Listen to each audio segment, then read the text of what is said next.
하나님 말씀 마태복음 17장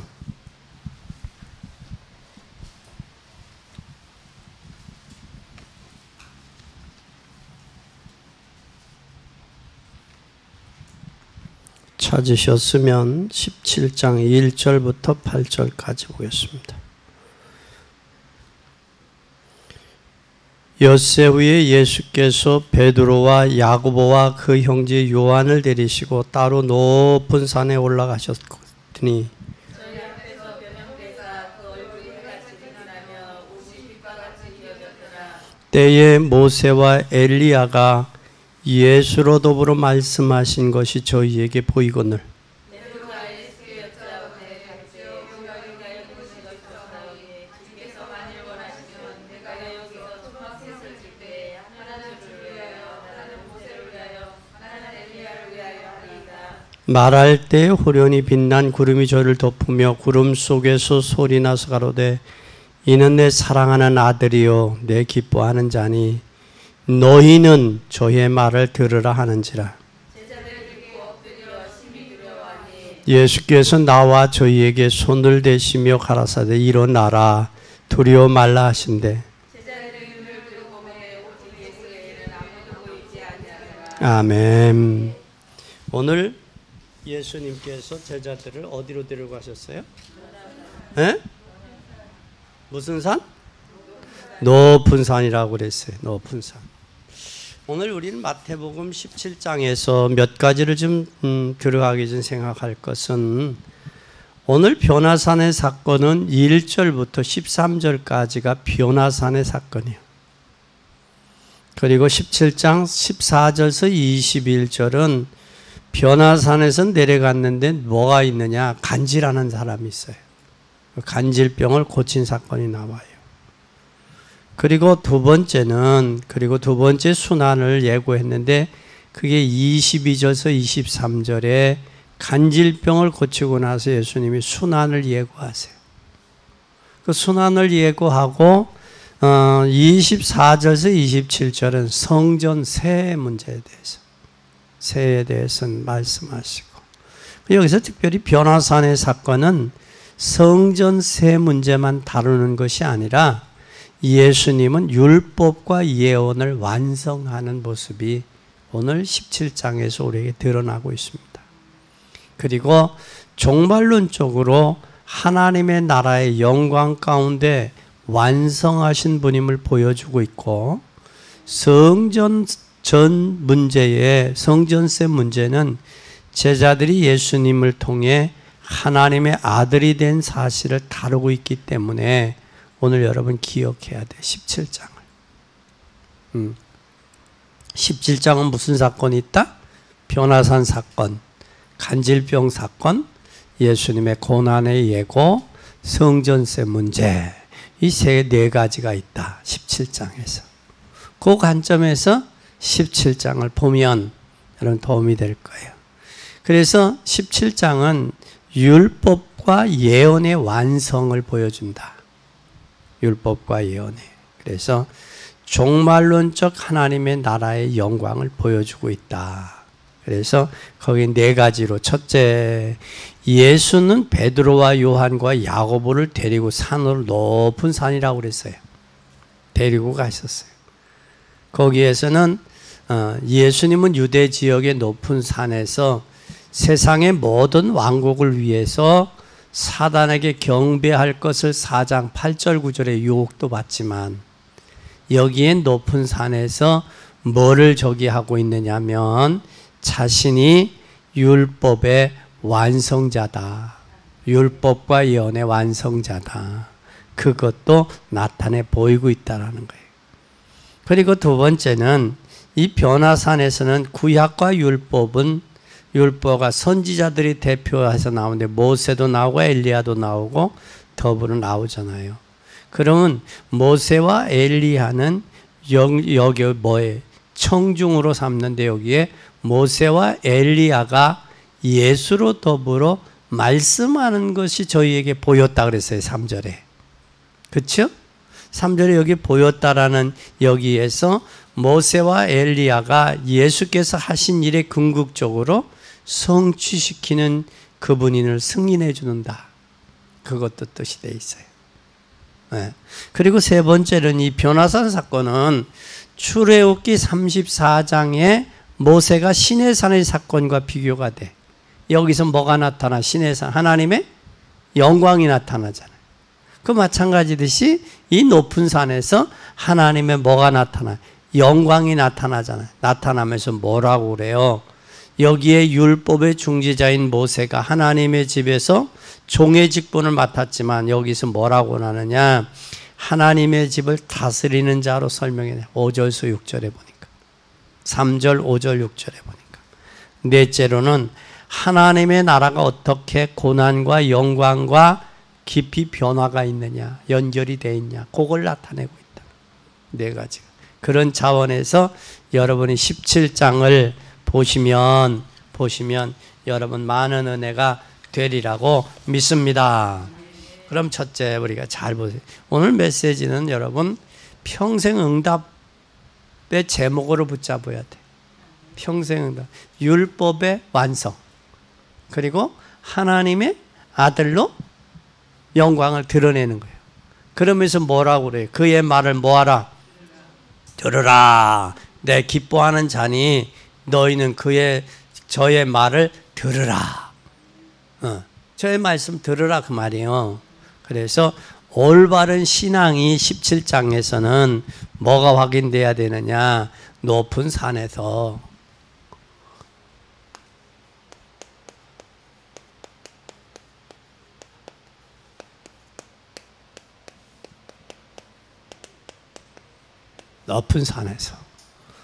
높은 산에서 우리 산으로 들어가서 뭐 했어요? 모세도 산으로 인도해서 사명을 줬잖아요. 신을 벗으라 여긴 거룩하니. 그와도 연관된다는 거예요, 모세에게. 그러면 여기에 산에서 지금 뭘 하고 있느냐? 지금 예수가 그리스도라는 사실, 그 모세 율법의 대표, 또 엘리야는 뭐의 대표예요? 선지자의 대표 아니요. 그러면 율법과 선지자의 완성이 누구다? 예수 그리스도다라는 거예요. 그 뜻도 있는 거예요. 그리고 이것이 또 뭐와도 연관되어 있느냐 하면 우리의 내세의 영광, 내세의 미래의 이 내세와도 영광이 되어 있다라는 거예요. 이 관점에서 17장을 여러분 보시면 많은 은혜가 되리라고 봐요. 그러면 첫째 우리 신앙은 올바른 신앙을 확립해야 돼. 뭘 하자?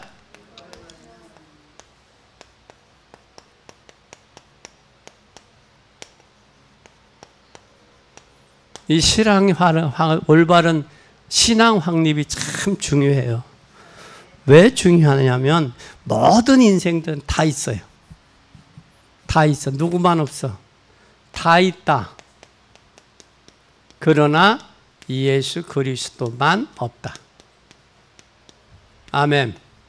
인정해요, 안 해요? 인정하죠. 그래서 다 있는데 그리스도 한 분을 모르고 있어요.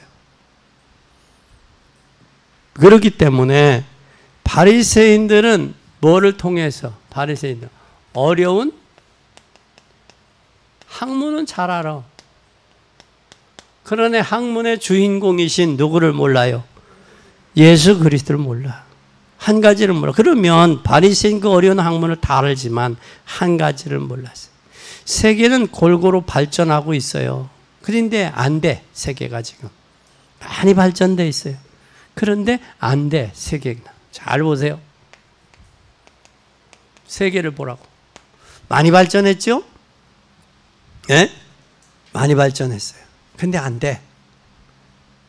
또 많이 발전하면서 안 돼. 젊은 사람들에게는 연속해서 뭐 하고 있느냐 지금. 정치인들이 사기치고 있어. 누구를? 정치인들을. 그러니까 오늘 뉴스에서 아침에 뉴스에서 노인 양반이 우리 고령사회가 됐는데 2030년이 되면 뭐 완전 고령이네. 그래서 동네도 시골 동네 중에서 사람 없는 사람들이 너무 많대. 그러면 이제 동네가 어떻게 돼? 나라가 어떻게 되는 거예요? 그래서 앞으로의 오는 정권은 노인 복지 차원과 노인 정책과 또 이제 농어촌의 정책을 펴야 된다.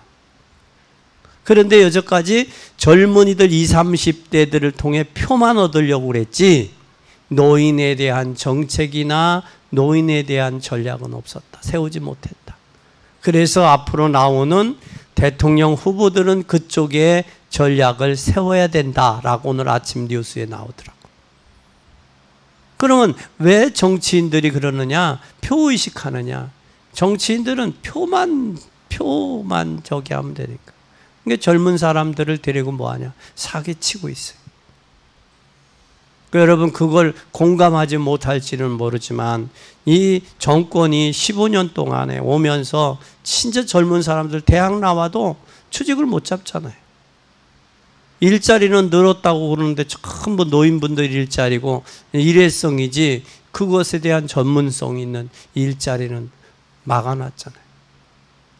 그리고 또한 그 가정에 대해서 돈을 얼마나 많이 썼어요.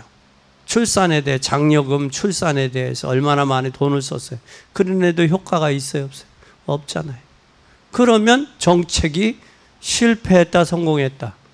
실패했다는 걸 인정 알잖아요. 정치 얘기한다고 몇 사람이 눈을 끔벅끔벅 하는데 잘한 건 잘하고 못한 건 못했다고 인정해야 돼요. 우린 다 알잖아요. 공감하고 있는 거 아니에요. 그러나 이 이야기를 하는 것은 다음 세대의 대통령은 이런 부분들도 뭘 해야 된다. 관심 갖고 해야 되고 교회들도 정부가 못하면 교회가 이 일들을 해야 돼요. 위해서 기도해야 된다는 거예요. 왜 모르냐? 정치인들이 누구를 모르냐? 올바로 예수 그리스도를 모르니까 그런 일들이 일어나는 거예요. 일어나는 거예요. 그것뿐만 아니라 또한 우리는 IMF보다 더 어려운 시대가 왔어요. 시절이 왔어요. 에? IMF보다 더 어려운 시대가 오고 있어요. 그리고 요즘에는 뭐까지 하느냐면 초등학생들이 매춘하는 시대가 됐어요. 초등학생들까지. 그러면 가정이 무너지는 비율들이 늘어나요. 그래서 혼술, 혼밥, 혼잠.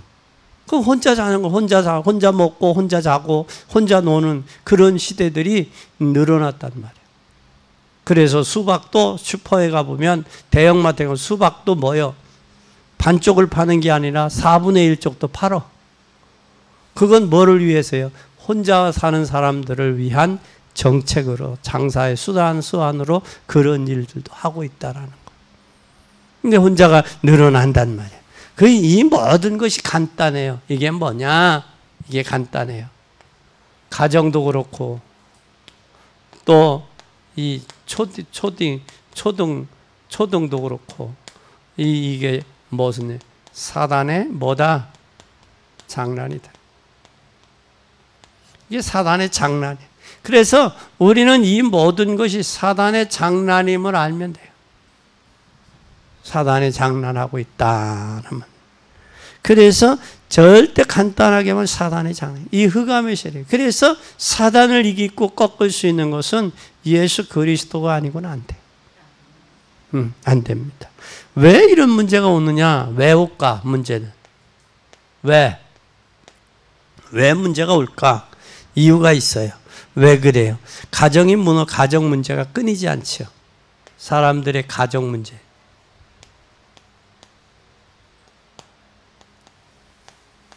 가정 문제가 끊이지 않을 뿐만 아니라 또 답을 모르니까 삶이 뭐가 돼요? 답을 모르니까 삶 자체가 뭐해요? 허무한 거예요. 삶 자체가 허무하면서 한 가지 빠져 있어요. 뭐가 빠져 있느냐? 진짜 아무리 노력해도 한 가지가 빠졌어요. 한 가지 뭐예요? 예수 그리스도가 빠졌어요. 그럼 예수 그리스도가 없는 인생은 삶 자체가 허무할 수밖에 없어요. 그리고 가정에 문제가 올 수밖에 없어요. 네? 그래서 그 가정에 예수 그리스도가 주인이 되면 요한복음 2장에 보니까 가나안 혼인잔치에 물이 변하여 포도주가 되는 기적이 일어났어요. 여러분 가정에 예수 그리스도가 주인이 될 때 하인들이 예수님의 말씀을 듣잖아요. 항아리 9가지 채우라니까 물이 변화해 포도주가 되잖아요. 그건 가정의 문제예요. 혼인잔치의 문제 아니에요? 그러면 우리 개인도 그래, 개인도. 가정의 주인이 예수 그리스도가 되면 그 가정은 희망이 있어요. 가정에 예수 그리스도가 주인이 되지 않으면 그 가정은 희망이 없어 절망이야. 또 가정뿐만 아니라 개인도 예수 그리스도가 주인이 되면 그 인생은 희망이 있어요. 근데 예수 그리스도가 주인이 되지 아니하면 그 인생도 허무한 거야. 허무하니까 뭐예요? 답이 없다라는 얘기예요, 답이. 그러니까 방황하는 거예요. 여러분 꼭 기억해요. 뭘 기억해야 되느냐? 예수 그리스도가 내 인생의 주인, 내 가정의 주인, 내 자녀들에게도 주인이 되어지면 그를 통해서 나라를 살릴 수 있는 거예요. 주인이 되어 있으면 아무리 여러분 정치인들이 사기 치려고 해도 넘어가야 안 넘어가지. 예? 우리는 정신 차려야 돼. 이 나라는, 나라의 미래는 누구에게 달렸느냐? 어떻게 보면 기독교인들에게 달려 있어. 우리가 흔들리지 아니하고 정신 차리면 돼. 꼭 기억하세요. 그리고 예수님이 답 주시기를 위해서 질문을 해요. 오늘 질문을 예수님 왜 했을까? 마태복음 16장에 뭐 하기 위해서 질문했어요? 예수님은 답을 주려고 질문하셨어요. 사람들이 나를 누구라 하느냐?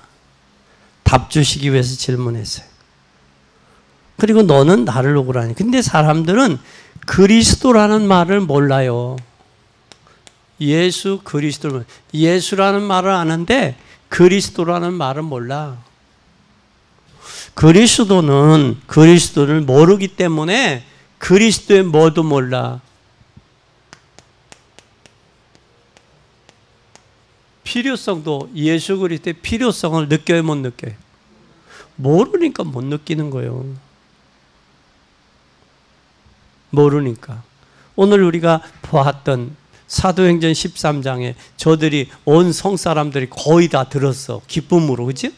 근데 뭐가 가로막혔어? 시기 때문에 가로막히니까 반대하고 저 나가라고 그러는 거예요, 그 성에서. 받을 때는 기쁨으로도 받아. 그런데 몇 사람에 의해서 그런 거역하는 역사가 일어나는 거예요.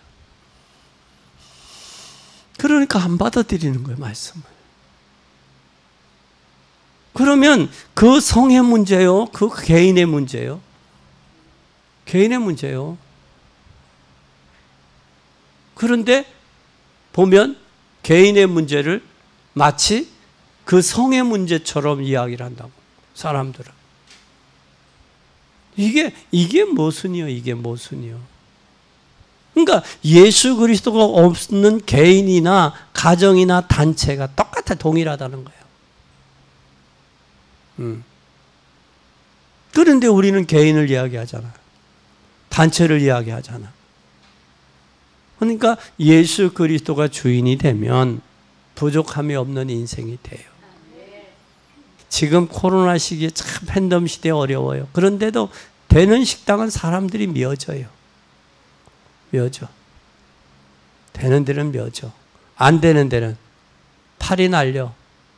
그렇죠? 마찬가지예요. 그래서 힘들고 어려울 때 예수 그리스도가 주인이 된 인생은 풍요로움이 있고 누림이 있어. 임마누엘. 위드가 돼. 나와 함께하는. 그 임마누엘, 우리와 함께, 그리고 그 우리와 함께하는 임마누엘, 위드, 나와 함께하는 사람이 임마누엘을 누리고, 임마누엘을 누리는 사람이 원내스 하나가 되는 거예요. 그 사람들. 그럼 교회는 뭐를 향해서 설교가 돼야 돼? 뭐를 향해서 해야 돼요? 누리는 사람을 중심으로 설교를 해야 돼? 못 누리는 사람을 중심으로 해야 돼? 위드되고 임마누엘 된 사람을 중심으로 원네스 되도록 하는 거야. 그게 우리의 사명이에요. 천명, 사명, 소명이요. 그래서 목사의 설교를 통해서 은혜 받는 사람도 있고 은혜 못 받는 사람도 있지. 그건 우리의 뭐에 따라서 문제야. 영적 상태, 우리의 밭이 옥토밭이냐 가시밭이냐 돌짝밭이냐, 그 자신을 좀 돌아볼 수 있는 그게 돼야 돼요. 우리 교회는 없습니다만은 그런 데가 많은가 봐. 없는데. 그래서 꼭 기억하시기를 바랍니다. 지금 그리스도를 모르니까 그리스도의 필요성도 모르는 거예요. 그러니까 지금 뭐가 되어져 가고 있느냐? 지금 복음이 종교화되고 있어요. 종교화되고 있단 말이에요. 종교화되니까 종교에서 부르짖는 주제는 하나요. 불교에서는 부처를 이야기하고 교회에서는 뭘 이야기해요? 에? 그리스도를 얘기하는데 그리스도를 얘기하라고 뭘 얘기해? 축복을 이야기하잖아요. 정말 여러분이 이제 의사나 학자들은 이 세상이 지금 뭔가 이상하게 돌아간다고 감지를 해요. 이상하게 돌아간다. 세상이 전 세계가 이상하게 돌아간다. 이상하게. 그걸 감지해서 이야기를 하고 있어요. 세상이. 지금 여러분 코로나 바이러스 때문에 전 세계가 지금 뭐요?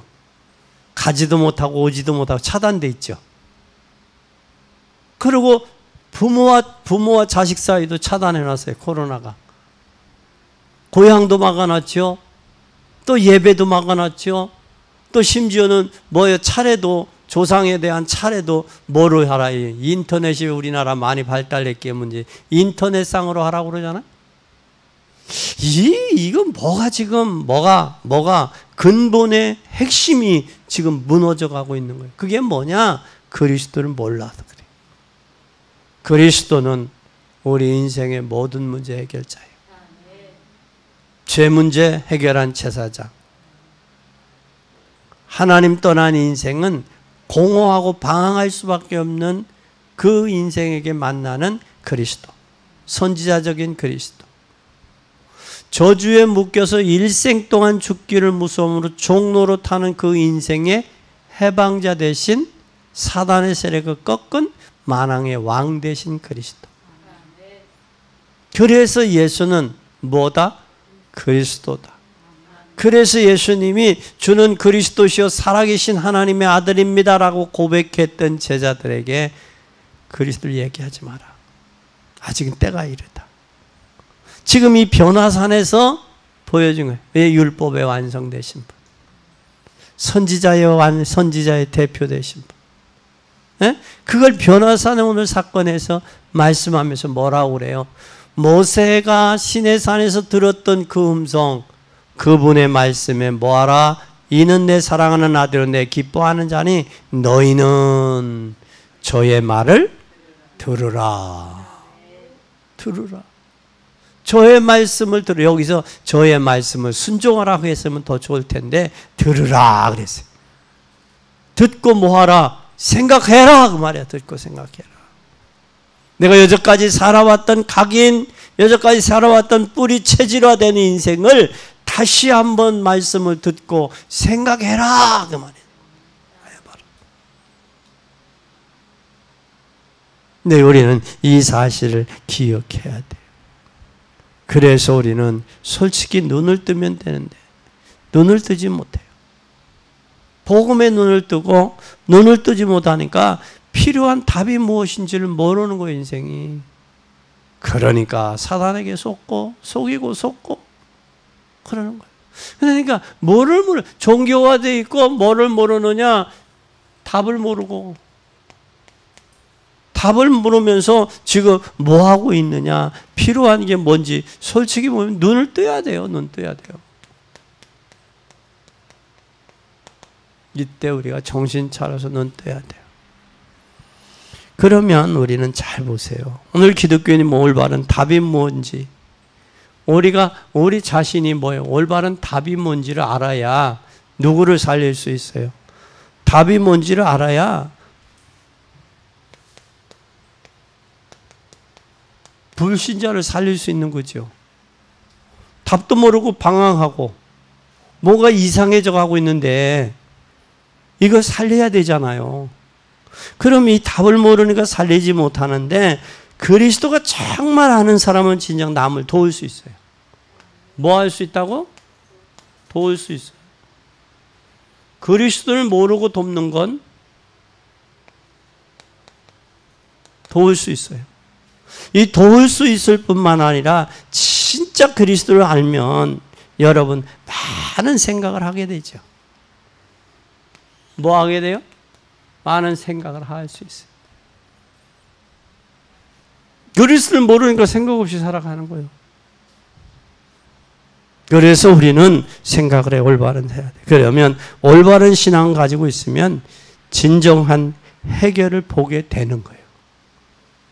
그래서 하나님이 해결하셨구나. 하나님의 역사니 예수가 그리스도라더니 진짜 그리스도네. 나에게도 그리스도가 되어야 되잖아. 에? 예수가 그리스도라고 그러는데 나에게도 그리스도가 되어야 되지 않느냐는 거예요. 그래서 우리는 꼭 기억해. 베드로, 야고보, 요한을 오늘 주님이 뭐 했어요? 여기 두 번째 보니까 참 중요해요. 따로 세웠다. 누구를? 베드로, 야고보, 요한 따로 세웠어요. 왜 따로 세웠을까? 지금 진정한 신앙 정말은 뭐가 되어 있느냐? 구분이 돼. 구분이 된다. 구분이 돼 있어요. 저절로 구별이 돼요. 그러면 일부러 다르게 보일 필요는 없지만 뭐가 되어지느냐? 구별이 되는데 여기 제자들을 12제자 중에서 12제자 베드로, 야고보, 요한을 뭐 했어요? 구별했잖아요. 그리고 그들을 따로 세웠잖아요. 그것은 뭐 한 거예요? 그 따로 세우고 구별된 것을 뭐 해야 돼? 인정해야 돼. 우리가 세상에서 성도로 에클레시아, 처치, 에클레시아는 세상에서 이런 불러냄을 받은 무리가 교회예요. 그러면 세상과 다르야죠. 세상 방법을 교회에서 해서는 안 되죠. 그렇죠? 여러분 경기도 배구는 배구의 룰이 있고 축구는 축구의 룰이 있어요. 그런데 축구를 배구의 룰로 하려고 해봐. 그건 뭐예요? 게임이 안 되는 거예요. 교회는 교회 세상에서 에크라는 세상에서 불러냄을 받은 무리들이 왜 불러냈느냐라는 거예요. 왜 오늘 베드로, 야고보, 요한을 구별해서 왜 따로 세웠느냐라는 거예요. 왜 따로 세웠어요? 그들은 저들하고 다르다라는 거예요.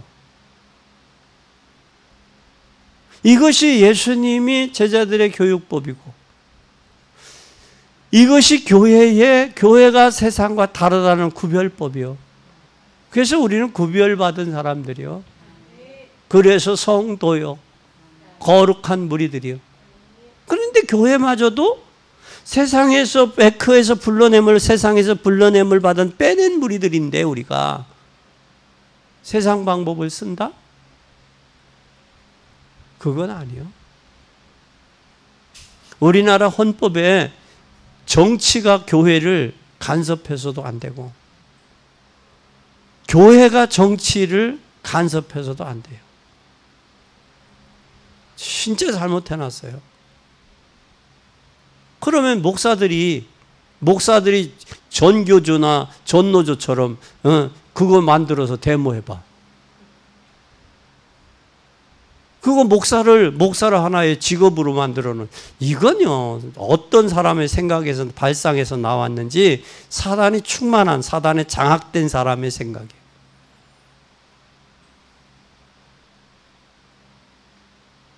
세상적인 방법으로 교회를 자기네들의 멋대로 입맛대로 하고 있잖아요. 그건 아니에요. 왜 그러냐? 그리스도를 모르니까 그러는 거예요. 그리스도를 알면 그렇게 못하죠. 지금 방송에서도 인터뷰에서 떠드는 게 이제 교회들 종탑을 내린다고 그래요. 그래서 그들 구실은 사고 날까봐 안전을 위해서라는 구실도 되는데 교회가 있는데 그 정부 지자체 돈 들여가지고 종탑을 내리는 일들을 하고 있어요. 우리는 깨어서 기도해야 돼요. 진짜 기도해야 돼요. 사단이 절대 악한 자들의 속에 들어가서 악령이 역사하지 아니하도록 기도해야 됩니다. 진짜 깨어서 기도해야 돼요. 네. 그리고 우리가 일부러 다르게 보일 필요는 없어요. 그러나 우리가 인정할 것은 인정해야 돼요. 인정하자. 그리고 오늘 예수님은 12제자 중에 뭐 하셨어요? 3명만 따로 세웠어요. 따로 세워 3명이 따로 구분을 했는데 구약에서는 누가 나왔어요? 구약에서 모세, 또 엘리야, 예레미야. 잘 보세요. 모세는 율법의 대표지요. 엘리야는 능력의 대표. 예레미야는 박해전사 눈물의 선지자예요. 이 셋을 따로 세웠어요. 따로 세워서 구별했다라는 거예요. 우리 신앙대학도 반드시 성공을 하려면 세상에서 구별된 삶을 살아야 돼요. 우리도 신앙생활도 뭐 해야 된다? 구별된 신앙생활 하자.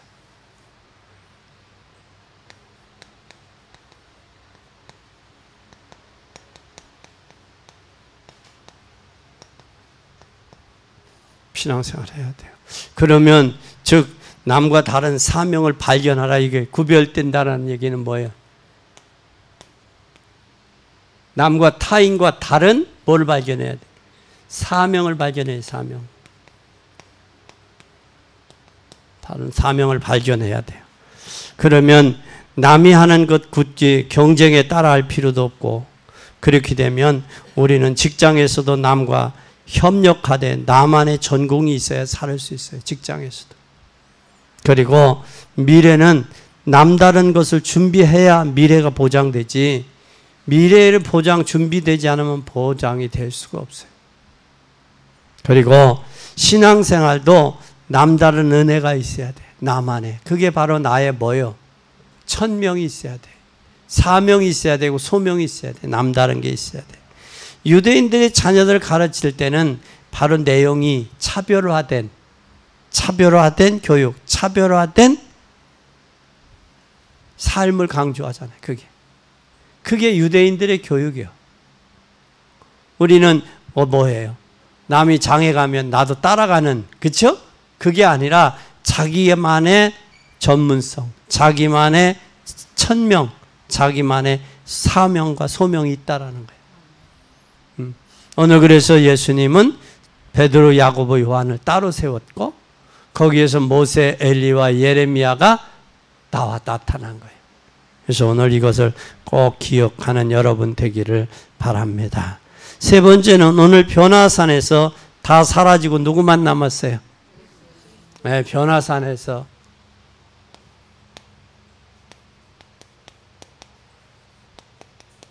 다 사라지고 예수 그리스도만 남았어요. 예수 그리스도만 남으셨어요. 그러면 두 가지 신앙생활에서 덫을 우리는 피해야 돼요. 성경을 믿어서 응답받는 것이 아니고 지식으로만 배우면 율법주의가 돼요.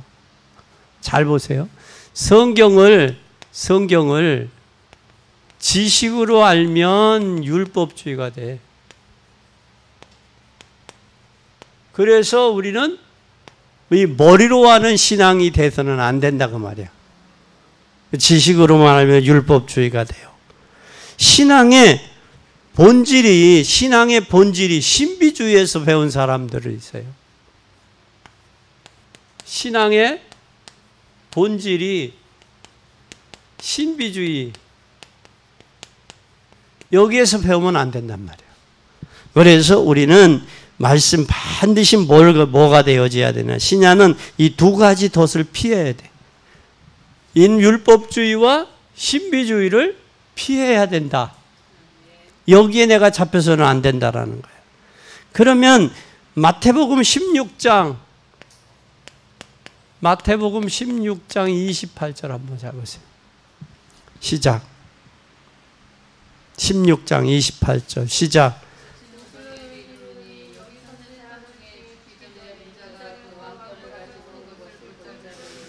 뭐 한 사람들 중에도 죽기 전에. 그러면 우리가 몇백 년, 몇천 년 살아야 된다는 말은 아니에요. 베드로와 야고보와 요한은 산에서 바로 보았어요. 누구를? 예수 그리스도의 진정한 왕권을. 그래서 그가 모세, 엘리야, 예레미야 그들이 나타나서 예수 그리스도를 증거해 주는 거예요. 그분들이. 율법의 완성, 또 능력의 완성, 또 박의 희생정신의 완성, 그것을 나타낸 거예요.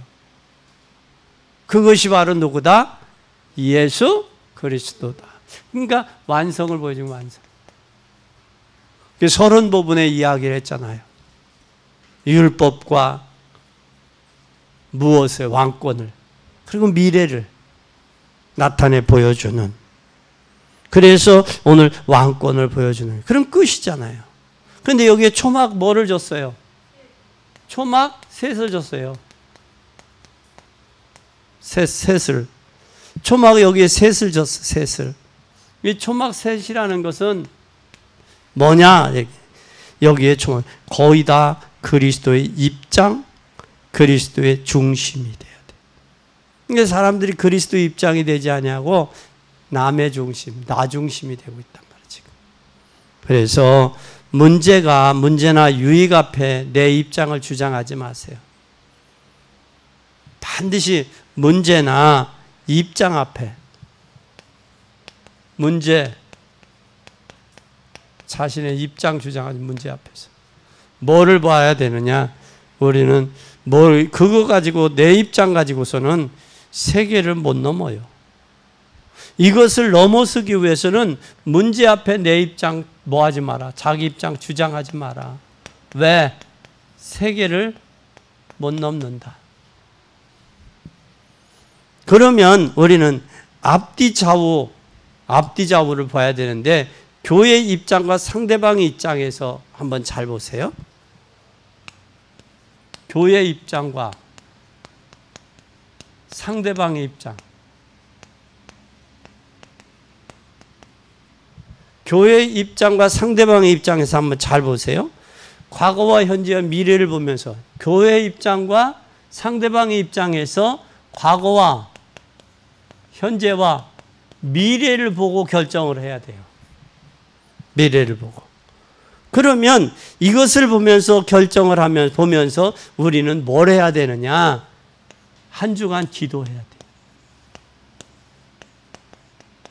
아멘. 그런데 다른 사람은 다 자기 입장에서 이야기한단 말이에요. 그러니까 세계화를 되지 못하는 거예요. 세계화를 하려면 내 입장이 아니라 상대방의 입장에서. 그것이 아닌 뭐의 입장에서, 교회의 입장에서 과거와 현재의 미래를 보고 기도하면서 결정해야 돼. 그렇게 하고 해야 돼요. 이게 안 되고 자기 입장에서 이야기한단 말이에요. 자기 입장에서 이야기하고 그 사람을 매도해. 자기 입장에서 이야기하고 그 사람을 판단하고 분별해. 이게 문제가 되는 거예요. 그러면 그런 사람은 주변에 뭐가 없어요? 사람이 붙질 않아요. 내 입장이 아니라 상대방의 입장도 고려하고, 그거 상대방의 입장을 고려하되 과거와 현재와 미래를 봐. 과거와 현재와 미래를. 그 전에 교회가 하나의 재판이 걸렸는데 그것을 책임졌던 총무가 전화를 왔어요. 교회가 재판을 하면 새신자들은 어떨 거냐? 믿음이 약한 사람들은 어떤 적이 아니야. 두 번째는 교회가 재판을 하면 전도의 문이 막힌다. 당신들이 잘하든 못하든 전도 문이 막히고, 또한 믿음이 약한 사람들은 뭐 받는다? 상처받아서 교회를 떠나게 된다. 그리고 서로 재판하면 서로 망한다. 서로 망한다. 그것을 왜 하려고 그러냐? 그러더니 며칠 후에 전화가 와서 목사님 잘 해결했습니다. 이거 참 잘했다. 잘했다. 하나님의 입장에서 봐라. 해결해라. 근데 하나님의 입장은 생각 안 하지. 교회 입장은 생각 안 하지. 믿음이 약한 사람의 입장은 생각을 안 하지. 자기 입장에서만 생각한단 말이야. 그것이 큰 교회에 뭐를 끼치냐? 그게 해를 끼치는 일이요. 그래서 우리는 꼭 기억하세요. 과거와 현재, 미래를 봐라. 내가 이것을 선택해야 될 문제가 와서 선택해야 될 입장이라면 이걸 넘어서라. 그리고 과거와 현재, 미래를 보고 기도하면서 선택해라. 그리고 넘어서라. 왜? 오늘 높은 산에서 예수님이 우리에게 보여준 교훈입니다. 기도하십시다. 하나님 아버지 감사합니다. 오늘 높은 산에서 베드로와 야고보, 요한을 데리고 가셔서 바른 신앙생활을 확립시키고 또한 그들로 하여금 따로 세워서 하나님의 역사를 이루어가게 하셨음을 감사합니다. 모세도 엘리야도 예레미야도 사라졌지만 오직 예수 그리스도만이 남아있음을 말씀하셨고 또한 주님께서 말씀하시기를 이는 내 사랑하는 하나님, 이는 내 사랑하는 아들이요 내 기뻐하는 자니 너희는 저의 말을 들으라 하셨습니다. 이제는 하나님의 말씀을 듣고 우리의 내 중심에서 벗어나게 하시고 이제는 교회 중심, 그리스도 중심, 그리고 신앙관이 바로 확립되어서 우리 미래를 향한 삶이 되도록 축복해 주옵소서. 무더운 날씨 하나님 율법을 완성했고 신비주의를 완성해 능력을 완성했으며 또한 인생의 모든 문제 해결하신 주님 바라보고 한 주간도 승리하게 하시고 무더운 날씨 용육이 아울러 강건하도록 지켜 주시옵소서. 예수 그리스도의 이름으로 기도 올리옵나이다. 아멘.